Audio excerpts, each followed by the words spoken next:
या निवडणुकीसाठी काँग्रेसची उमेदवारांची निवड समिती जाहीर. अजय माकण यांच्या अध्यक्षतेखाली समिती जाहीर. खासदार प्रणिती शिंदेंचाही समितीमध्ये सहभाग. ठाकरेंच्या शिवसेनेचे खासदार अरविंद सावंत यांचं मुंबई विमानतळावर जोरदार स्वागत. अरविंद सावंत यांना संसदरत्न पुरस्कार मिळाल्यानं पदाधिकाऱ्यांकडून स्वागत.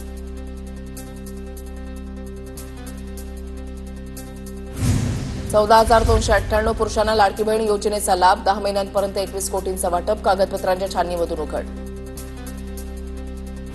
लाडकी बहीण योजनेअंतर्गत पात्र अर्जांची माहिती मागवली. सुमारे 26,34,000 लाभार्थी अपात्र असताना योजनेचा घेतायत लाभ. मंत्री आदिती तटकरे यांची ट्विट करत माहिती.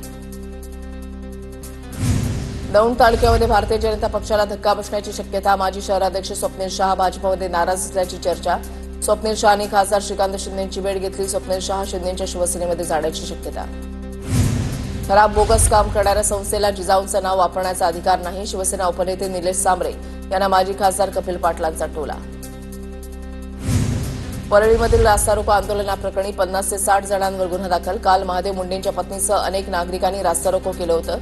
कनेरवाडीमध्येही रास्ता रोको करणाऱ्यांच्या विरोधात परळी पोलिसात गुन्हा दाखल. राजाभाऊ फड यांच्यासह 40 ते 50 जणांवर गुन्हा दाखल.